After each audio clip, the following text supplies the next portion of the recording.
മന്ത്രിമാരുടെ വകുപ്പ് വിഭജനത്തിൽ വിജ്ഞാപനം വൈകുന്നു. ഫിഷറീസ് മുസ്ലിം ലീഗിന് നൽകുന്നതിൽ കോൺഗ്രസിൽ എതിർപ്പ്. ഫിഷറീസ് നൽകിയാലേ ഉന്നത വിദ്യാഭ്യാസ വകുപ്പ് നൽകൂ എന്ന നിലപാടിൽ ലീഗ്.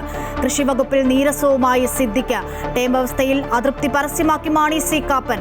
മന്ത്രിമാർക്ക് ഔദ്യോഗിക വസതിയായി.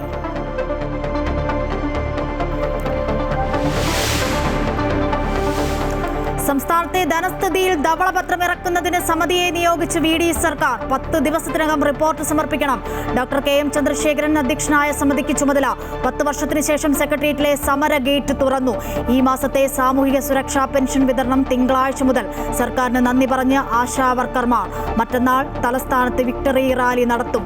പിണറായി വിജയൻ മുഖ്യമന്ത്രിയായിരിക്കെ ഗൺമാന്മാർ നടത്തിയ മർദ്ദനം SP ഷൗക്കത്ത് അലിയുടെ നേതൃത്വത്തിൽ 6-അംഗ സംഘം അന്വേഷിക്കും.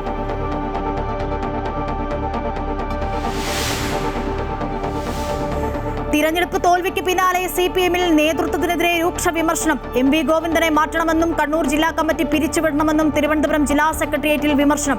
നേതൃത്വത്തിനെതിരെ പരസ്യ പ്രതികരണം നടത്തിയതിനു പിന്നാലെ പാലക്കാട് CPM-ൽ പൊട്ടിത്തെറി. വിമർശനങ്ങൾ മുൻ മുഖ്യമന്ത്രിയിലേക്ക് മാത്രം ചുരുങ്ങുന്നത് യാഥാർത്ഥ്യബോധ്യമില്ലാത്ത വിലയിരുത്തലെന്ന് M. സ്വരാജ്. പ്രതിപക്ഷ ഉപനേതാവ് പദവിയിൽ നിലപാട് കടുപ്പിച്ച് ബിനോയ് വിശ്വം. തെരുവുനായ വിഷയത്തിൽ നിർണായക ഉത്തരവുമായി സുപ്രീം കോടതി. മനുഷ്യജീവന് ഭീഷണിയാകുന്ന നായ്ക്കളെ കൊല്ലാമെന്ന് കോടതി. പൊതുവിടങ്ങളിൽ നിന്നും തെരുവ് നായ്ക്കളെ നീക്കണമെന്ന് നിർദ്ദേശം. സ്ഥിതി രൂക്ഷമാക്കിയത് സർക്കാരുകളുടെ നിഷ്ക്രിയത്വമെന്ന് രൂക്ഷ വിമർശനം. സുപ്രീം കോടതി ഉത്തരവ് നടപ്പിലാക്കുന്നുണ്ടോ എന്ന് ഹൈക്കോടതി ഉറപ്പാക്കണമെന്ന് 3-അംഗ ബെഞ്ച്.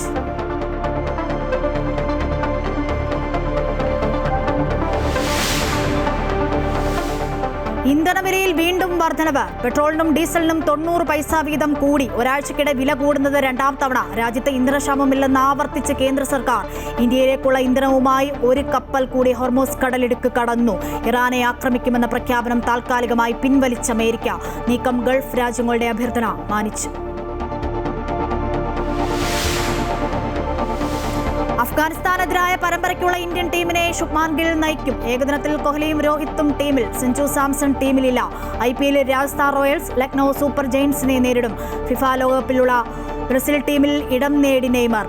റോഡിഗ്രോ, മിലിറ്റാഡോ തുടങ്ങിയവരെ ഒഴിവാക്കി.